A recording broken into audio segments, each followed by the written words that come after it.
The theories of gender development.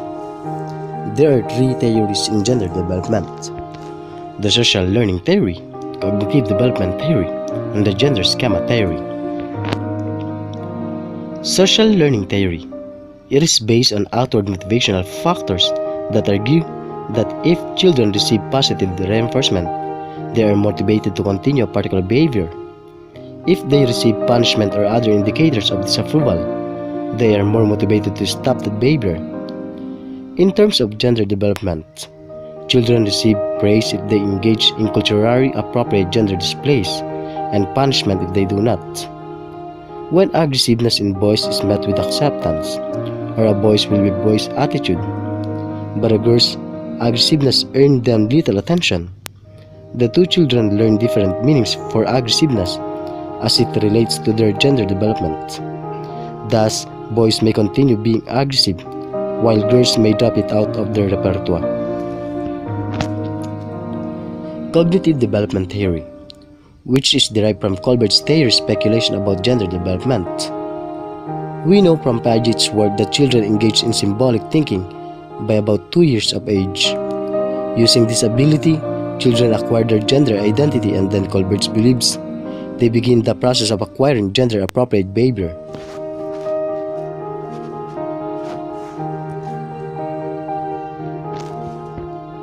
The gender schema theory. According to Eliot and others year 1996, a schema is a mental blueprint for organizing information. Such a schema helps a child to develop gender identity and formulate an appropriate gender role. Consequently, children develop an integrated schema or picture of what gender is and should be.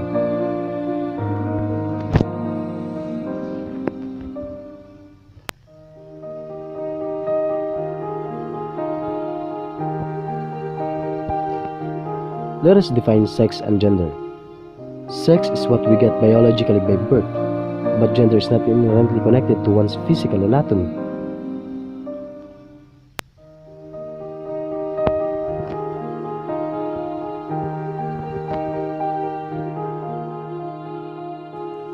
Basic terms. Gender constancy. It is the knowledge that gender is permanent characteristic and will not change with superficial alteration. Gender identity. Individual identification of self as female or male. Gender labeling. It is the ability to label self and other as male or female. Gender role. It is a set of socially significant activities associated with being male or female. Comparison of theories of gender development. Gender differences developed through interaction with parents, early childhood, reinforcement and observation, cognitive development, gender-specific schemata, learning gender script.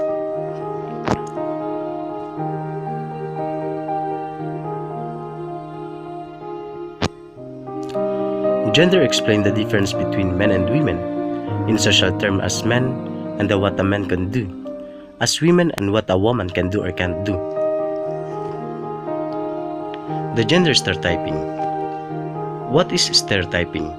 An oversimplified ideas or image about a certain group of people that is widely accepted by others.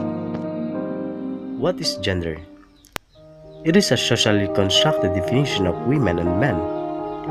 It is not the same as sex, biological characteristic of women and men. And it is not the same as women. Gender is determined by the conception of task, function, and roles attributed to women and men in society, in public and private life. What is gender stereotyping? It can be defined as the overgeneralization of characteristics or differences or attributes of a certain group based on their sex. Types of gender stereotyping. The first one is the masculinity. It refers to the behaviors, attributes, attitudes, norms, hierarchy of values, manners, occupations, social rules, and relations associated with men within a particular society. The femininity. It refers to the behaviors, attributes, attitudes, norms, hierarchy of values, manners, occupation, social rules, and relations associated with girls or women with a particular society.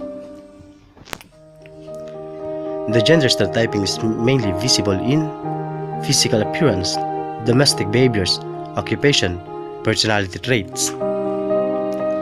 The physical appearance of women and men. Women should be slim and short compared to men. Women are expected to grow hair, while men should be tall, stout, with broad shoulder, wide chest. Men are expected with short hair. Domestic behavior. Women are expected to cook for the family.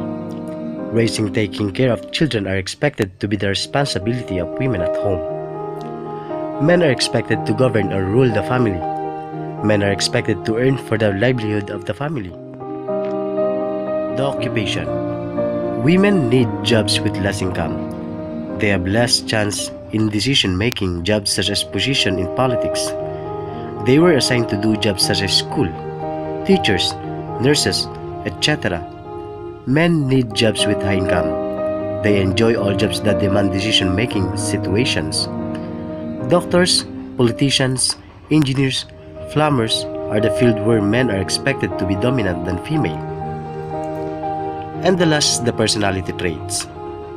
Women are weaker, less competitive, less adaptable to harsh environment, etc.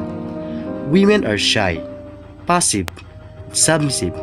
They are expected to be more concerned about cleanliness. Men are more tolerant, acceptable, thoughtful, etc. Men are more aggressive, dominant.